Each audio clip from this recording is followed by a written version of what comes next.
Voting process खत्म हो चुका है और अब सबसे बड़ा क्वेश्चन ये है कि कौन जीतेगा जम्मू कश्मीर में इलेक्शन, कौन बनेगा जम्मू एंड कश्मीर का अगला चीफ मिनिस्टर।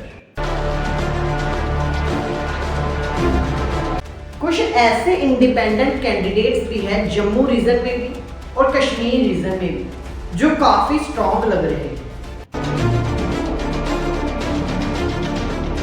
बात करें अगर कश्मीर की, तो कश्मीर में अभी भी रीजनल पॉलिटिकल पार्टीज को ज्यादा सपोर्ट देखने को मिल रहा है।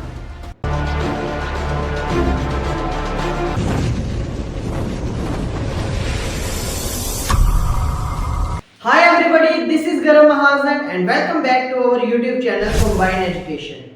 आज हम एक ऐसे टॉपिक के बारे में बात करने वाले हैं जो इस समय जम्मू कश्मीर की राजनीति में, जम्मू कश्मीर की सियासत में गरमाया हुआ है। जी हाँ, हम बात करने वाले हैं Jammu and Kashmir legislative assembly election के बारे में और किस पॉलिटिकल पार्टी के जीतने के चांसेस ज्यादा लग रहे हैं, इस चीज के बारे में। ओपिनियन पोल क्या कहता है, इसके बारे में भी बात करेंगे। और जैसा आप सभी लोग जानते हैं कि वोटिंग प्रोसेस खत्म हो चुका है, 3 फेजेस में वोटिंग हुई, वो खत्म हो चुकी है और अब बस सभी के माइंड में ना एक सवाल है कि कौन जीतेगा Jammu and Kashmir legislative assembly election का चुनाव, कौन बनेगा जम्मू एंड कश्मीर का अगला चीफ मिनिस्टर। क्योंकि हम जिस भी पॉलिटिकल पार्टी के बारे में बात करें ना, उनके जो अध्यक्ष हैं, जैसे भारतीय जनता पार्टी के अध्यक्ष श्री रविंदर रैना जी, नेशनल कॉन्फ्रेंस के अध्यक्ष फारूक अब्दुल्ला जी, इसी तरह से कांग्रेस के अध्यक्ष हो, पीडीपी के अध्यक्ष हो, वो यही चीज कह रहे हैं कि हमारी पार्टी जो है वो सरकार बनाने जा रही है। लेकिन ओपिनियन पोल क्या कहता है, लोगों का मन क्या कहता है, आज की इस वीडियो में हम बात करने वाले हैं। तो चलिए दोस्तों, साथ मिलकर समझते हैं जम्मू एंड कश्मीर में इस पॉलिटिकल रेस को। Chapter 1 about election. दोस्तों, 2024 का लेजिस्लेटिव असेंबली का चुनाव काफी कॉम्पिटिटिव रहा। इसमें कई सारी मल्टीपल पार्टीज ने हिस्सा लिया, जिसमें BJP, Congress, PDP, national conference ये प्रमुख पार्टीज थी। और इसी के साथ साथ कई रीजनल पॉलिटिकल पार्टीज ने भी हिस्सा लिया, जैसे आजाद जी की पार्टी होगी, अल्ताफ बुख्तारी जी की पार्टी आ गई, इंजीनियर राशिद साहब की पार्टी आ गई और कई सारी पॉलिटिकल पार्टीज ने यहाँ पे हिस्सा लिया है। इसी के साथ साथ कई सारे इंडिपेंडेंट कैंडिडेट्स ने भी इस चुनाव में हिस्सा लिया है।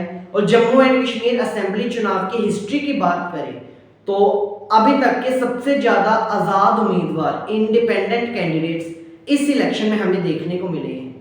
ये इलेक्शन काफी हिस्टोरिक थे, क्योंकि ये पहली बार था कि जब जम्मू एंड कश्मीर में आर्टिकल 370 टूटने के बाद इलेक्शन हुए और जम्मू एंड कश्मीर में इलेक्शन हुए, तब जम्मू एंड कश्मीर एक स्टेट नहीं बल्कि एक यूनियन टेरिटरी थी।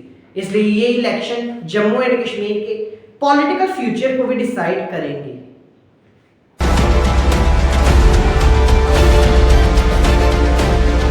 Chapter 2 national conference versus Bharatiya Janata party. दोस्तों, अगर हम ग्राउंड लेवल पे बात करें तो ये इलेक्शन डायरेक्ट बीजेपी और नेशनल कॉन्फ्रेंस के बीच में है। क्या नेशनल कॉन्फ्रेंस फिर से सत्ता में वापस आएगी, या बीजेपी जो बहुमत का जादुई आंकड़ा है 46 सीट उस तक पहुंच पाएगी, या फिर कोई सरप्राइज करने वाले इंडिपेंडेंट कैंडिडेट्स बाजी मार जाएंगे। लोकसभा इलेक्शन में इंजीनियर राशिद का कारनामा हम देख चुके हैं कि उन्होंने जेल में रहते हुए भी उमर अब्दुल्ला साहब को हराया था बारामूला सीट से। और क्या असेंबली इलेक्शन में भी हमें कई उलटफेर देखने को मिल सकते हैं। अगर हम ग्राउंड लेवल पे बात करें तो कई सारे लोग कहते हैं कि बीजेपी ने काफी डेवलपमेंट लाई है, काफी सिक्योरिटी अरेंजमेंट टाइट किए हैं, जम्मू कश्मीर को एजुकेशनल हब बनाया है, बॉर्डर एरियाज में डेवलपमेंट की है। लेकिन ग्राउंड लेवल पे लोग ये भी कहते हैं कि भारतीय जनता पार्टी ने जो आर्टिकल 370 तोड़ी है वो गलत है। जम्मू एंड कश्मीर में जो स्टेटहुड तोड़ी है, राज्य का दर्जा छीना है, वो भी गलत है। इसलिए लोग नेशनल कॉन्फ्रेंस के पक्ष में जाते दिखाई दे रहे हैं। ये इलेक्शन बेसिकली नेशनल कॉन्फ्रेंस जो एक रीजनल पॉलिटिकल पार्टी है उसमें और भारतीय जनता पार्टी के बीच में रहने वाला है। Chapter 3 about Jammu region. दोस्तों अगर हम बात करें जम्मू रीजन की, तो जहां पे बीजेपी का कंपटीशन डायरेक्टली शो हो रहा है कांग्रेस के साथ। यहाँ पे नेशनल कॉन्फ्रेंस पीडीपी पिछड़ते हुए नजर आ रही है। यहाँ पे डायरेक्ट अगर कोई कंपटीशन है तो वो है बीजेपी और कांग्रेस के बीच में। जम्मू रीजन की अगर हम बात करें तो जम्मू रीजन में 43 सीट्स हैं। और अगर हम बात करें पिछले चुनाव की, 2014 के चुनाव की, तो भारतीय जनता पार्टी ने जो 25 सीटें जीती थी वो जम्मू रीजन में ही थी। और अभी भी भारतीय जनता पार्टी जम्मू रीजन में काफी स्ट्रॉन्ग लग रही है, क्योंकि जम्मू रीजन में हिंदू मेजॉरिटी पॉपुलेशन आपको देखने को ज्यादा मिलेगी और बीजेपी को काफी सपोर्ट है हिंदू मेजॉरिटी पॉपुलेशन से। हिंदू पॉपुलेशन काफी वोट दे सकते हैं भारतीय जनता पार्टी को, जहां दिए होंगे। लेकिन अभी भी जम्मू रीजन में कुछ ऐसी सीट्स हैं जहां पे बहुत ही ज्यादा टफ कंपटीशन देखने को मिल सकता है। उनमें से कुछ सीट है बसोहली, हीरानगर की सीट, गांधीनगर की सीट, जम्मू साउथ आरएसपुरा की सीट। ये कुछ 4-5 ऐसी सीट्स है जहां पे टक्कर का मुकाबला देखने को मिलेगा बीजेपी और कांग्रेस के बीच में। बसोहली सीट की अगर हम बात करें तो वहां पे कांग्रेस के प्रत्याशी चौधरी लाल सिंह जी, जिन्होंने एमपी का चुनाव भी लड़ा था, हालांकि हार जीत बनी रहती है लेकिन उन्होंने एमपी का चुनाव भी 2024 में लड़ा। और अगर हम बात करें जम्मू साउथ आरएसपुरा की, तो वहां पे कांग्रेस के प्रत्याशी हैं रमन भल्ला जी, जिन्होंने भी जम्मू रियासी पार्लियामेंट्री सीट से एमपी का चुनाव लड़ा था। तो ये दो तो ऐसी सीट्स है जहां पे टफ कंपटीशन देखने को मिलेगा। इसी के साथ साथ हीरानगर सीट की बात करें, गांधीनगर सीट की बात करें, तो यहाँ पे भी आपको टफ कंपटीशन देखने को मिल सकता है। इसी के साथ साथ जम्मू रीजन में कुछ ऐसे इंडिपेंडेंट कैंडिडेट्स भी हैं जो बीजेपी को, कांग्रेस को, पीडीपी को काफी टक्कर दे सकते हैं, जिसमें पवन खजूरिया जी का नाम सबसे आगे चल रहा है क्योंकि उन्हें काफी सपोर्ट मिल रही है उधमपुर एरिया से। पवन खजूरिया जी के साथ साथ जम्मू रीजन में और कई सारे इंडिपेंडेंट कैंडिडेट्स हैं जो सरप्राइज कर सकते हैं। और 2024 तो वैसे भी अनएक्सपेक्टेड ईयर चल रहा है, यहाँ पे काफी नई चीजें देखने को आपको मिल सकती है। Chapter 4 about Kashmir region. दोस्तों कश्मीर रीजन की बात करें तो यहाँ पे बीजेपी इतनी ज्यादा स्ट्रॉन्ग लग नहीं रही है और कश्मीर रीजन में 47 सीट्स है। वहां पूरी सीट्स पे भारतीय जनता पार्टी ने अपने कैंडिडेट्स उतारे भी नहीं है। तो अगर भारतीय जनता पार्टी कश्मीर रीजन में स्ट्रॉन्ग नहीं दिख रही तो कश्मीर रीजन में स्ट्रॉन्ग कौन है? तो दोस्तों कश्मीर रीजन में अभी भी नेशनल कॉन्फ्रेंस, जो फारूक अब्दुल्ला जी की पार्टी है, उमर अब्दुल्ला जी की पार्टी है, वो पॉलिटिकल पार्टी कश्मीर में अपना होल्ड मेंटेन करके रखी हुई है। इसी के साथ साथ कश्मीर रीजन में कई सारी रीजनल पॉलिटिकल पार्टीज है, जिसमें अल्ताफ बुख्तारी जी की पार्टी है, जिसमें गुलाम नबी आज़ाद जी की पार्टी है, जिसमें महबूबा मुफ्ती जी की पीडीपी पार्टी है, इंजीनियर राशिद जी की पार्टी है। ये कुछ ऐसी रीजनल पार्टीज है जो जम्मू रीजन में तो नहीं लेकिन कश्मीर रीजन में अपना जादू जो है वो बखेर सकती है। कश्मीर रीजन में टफ कंपटीशन मिल सकता है इस बार नेशनल कॉन्फ्रेंस को भी, क्योंकि अगर हम बात करें कश्मीर रीजन की तो भारतीय जनता पार्टी का तो इतना कंपटीशन ही नहीं है ना, क्योंकि वहां पे तो 47 सीटों पे भारतीय जनता पार्टी ने अपने कैंडिडेट्स भी नहीं उतारे हैं। वहां पे स्ट्रॉन्ग लग रही है नेशनल कॉन्फ्रेंस और नेशनल कॉन्फ्रेंस को टक्कर मिलेगी पीडीपी से, अल्ताफ बुख्तारी जी की पार्टी से, गुलाम नबी आजाद जी की पार्टी से और इंजीनियर राशिद जी की पार्टी से। और अक्सर ये चीज कहा जाता है कि जम्मू कश्मीर असेंबली में मुख्यमंत्री बनने का रास्ता कश्मीर से होके जाता है। मतलब जो कश्मीर में बाजी मारेगा वो पॉलिटिकल पार्टी मेजॉरिटी में आएगी और उसी पॉलिटिकल पार्टी का सीएम बनेगा। लेकिन क्या इस बार ट्रेंड चेंज होता हुआ दिखाई दे रहा है?